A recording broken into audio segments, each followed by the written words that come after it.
Good Sunday morning, fellow modelers.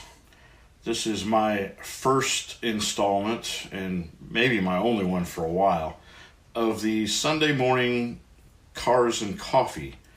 The reason it's my first is up until today, Sunday the 8th of September, I had been working weekends. That was a change made yesterday. I now have Sunday and Monday off. I was supposed to be getting the full weekends off, but we're still a little understaffed for Saturdays. So they did the best they could and gave me Sunday and Monday, which I'll take it. I'd much rather still have Saturday off, but I'm not as young as I once was, so having Saturday off isn't as important as it used to be.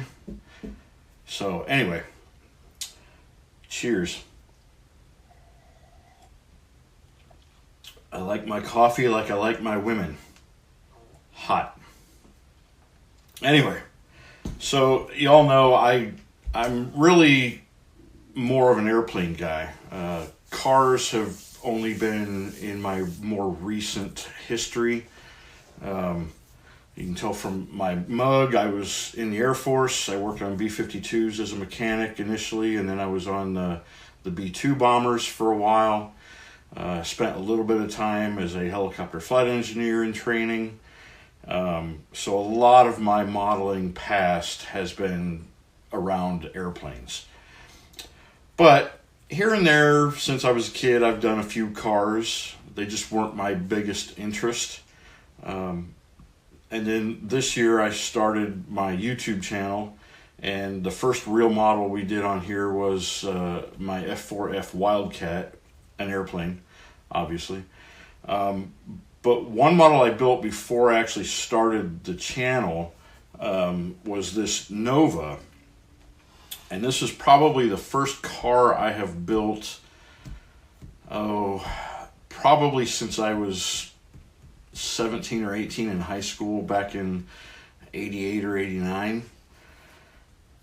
And I learned some things on this. So, being an airplane guy, I wasn't quite as familiar with some techniques with the cars, some things I should have done and would do differently now. The paint is what really inspired the build. So I saw this technique done on another modeler's channel where he used a base coat of the Tamiya Rattle Can Gold, TS13 maybe?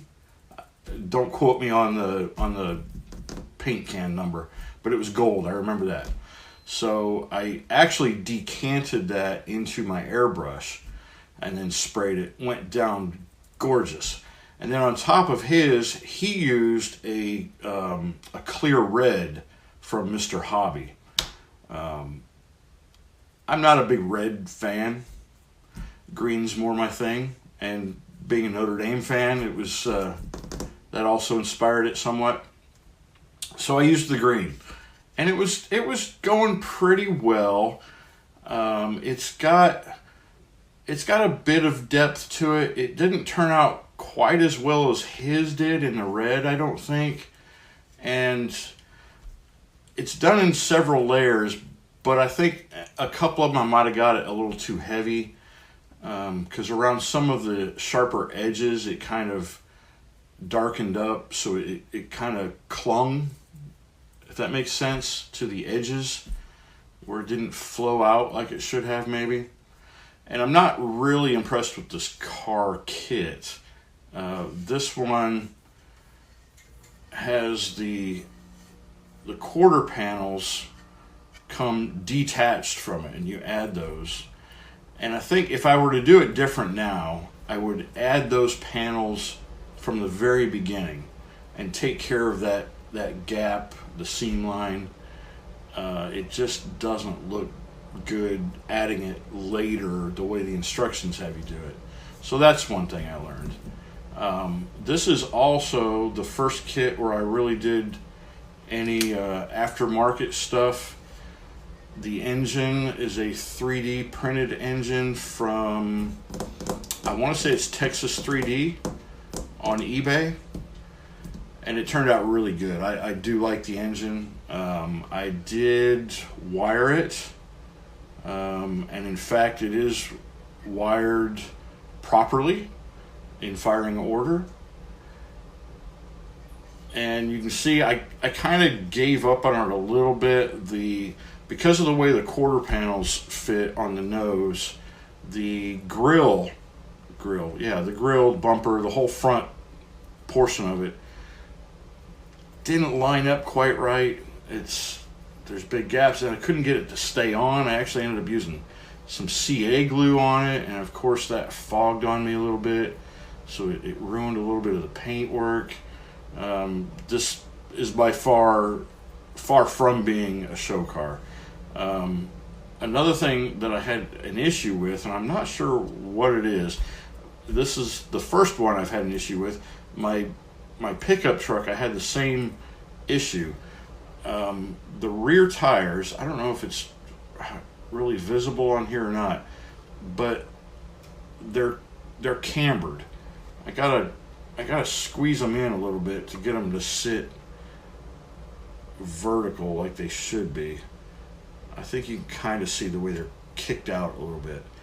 I don't know. It's either the kit or it's me.